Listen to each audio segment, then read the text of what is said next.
Hello everybody, I am back today with a process video using a cut file.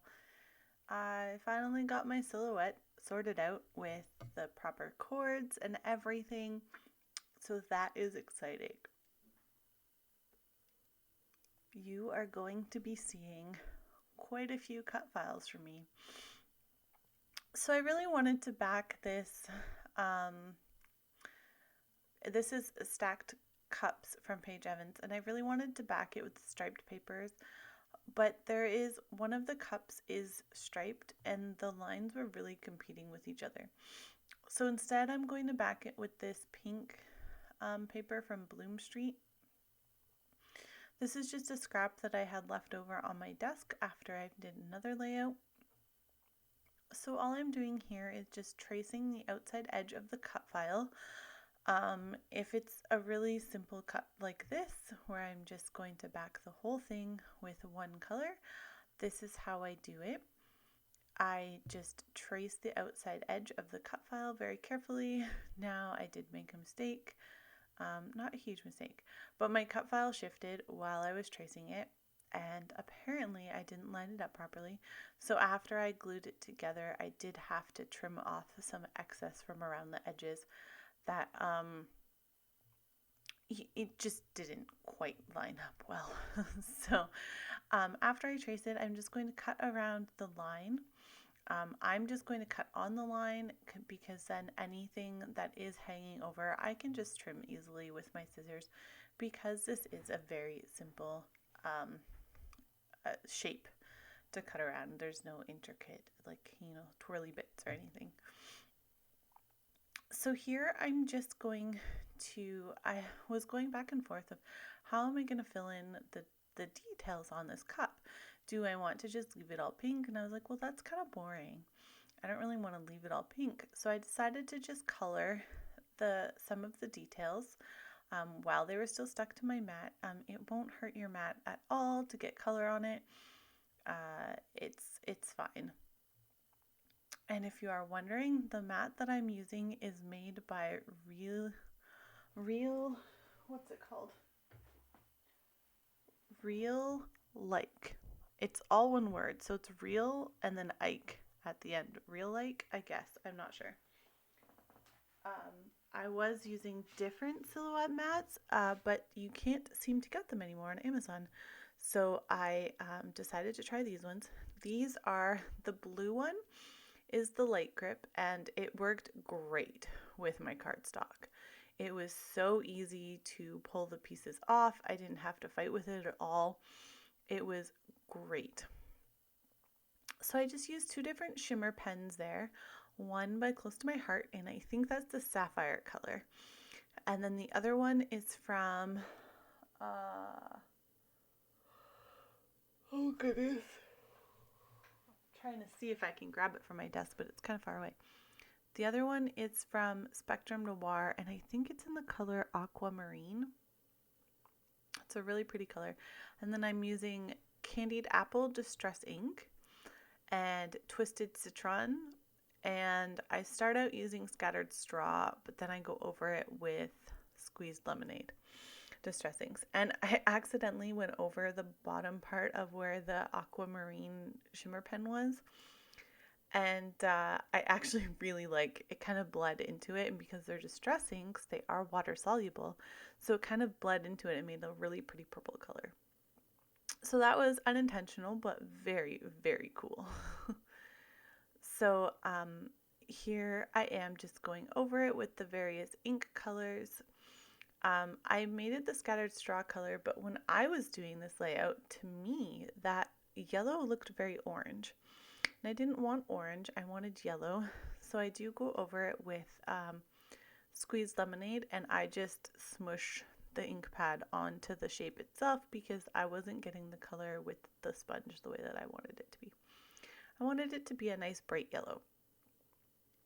So those are the pieces, and then I'm going to go off camera, let them dry, and then glue them into the cut file and just match them up. All you have to do is just inlay them into the cut file and they should fit perfectly. So here I am back using my Tim Holtz tonic trimmer again. the one that it and I do not get along very well, but that's okay. And I'm just using some various close to my heart papers. I think I mentioned before that I like to choose which papers to work with based on how many papers I have in that stack on my shelf. And I have a lot of close to my heart papers. If you didn't know, I am a close to my heart consultant. However, I don't try very hard to sell their products. I enjoy their products. I love their cardstock, and I love their albums and page protectors. Their page protectors are probably the best I've ever used, which is why I'm a close to my heart consultant, because I go through a lot of page protectors, as one does when you scrapbook every day. So, yes, here I am. I'm just going to snuggle the photo into the cut file just so they kind of go together. So nothing is really floating out on its own. I really struggle using cut files because I always feel like there's a cut file and there's a photo, and they don't really like go together on the page, if that makes sense. So I do generally struggle using cut files. However, it is my goal this year to use way more cut files because I have them all, so I should use them. So this layout is of a picture of when I went to London the very first time in 2015, and we wanted coffee, so we decided to have our coffee right there, with the Tower of London in the background, and it was wonderful, and I loved it. The Tower of London is probably, I don't know if it's okay, Hampton Court Palace isn't really in London. I mean, it is, but it isn't. You have to take a train for an hour outside London, like an overground train to get there. So I don't think it's really in London. But for places in London, the Tower of London is definitely my favorite. I love it there. But Hampton Court Palace is definitely my favorite place in England that I have been to. And I've been to a fair share of places in England. But I love the tower. So this is a photo of me having coffee by the Tower of London, and while I was on the trip, my phone or the camera in my iPhone wasn't working properly. So a lot of my pictures are not the best quality. A lot of them are very blurry. Oh, my dog is barking in the background, and I apologize.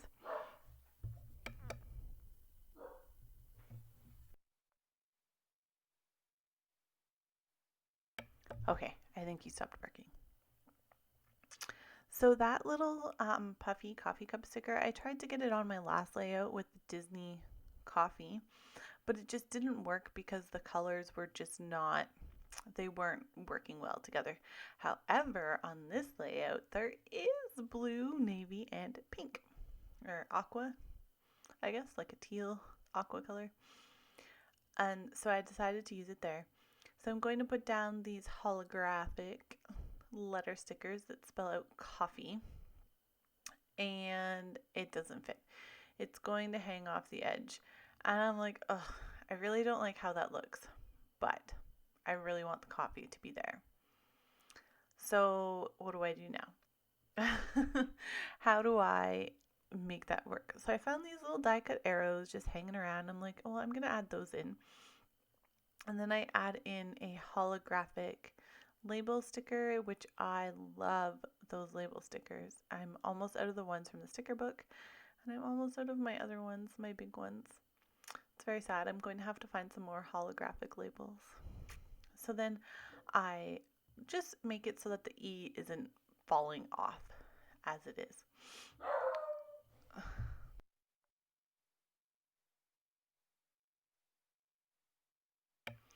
I really wish you could just pause voiceovers, but you have to stop it and then start again. So I was going to put the arrow somewhere else. However, I felt that the arrow kind of really balanced out that area of the layout a bit more and gave it a little bit more weight to just kind of balance the stacked cups on the other page. And I liked how it looked. So I'm adding in these, I'm not sure if they're enamel, I think they're more of a resin flower that matches the holographic perfectly.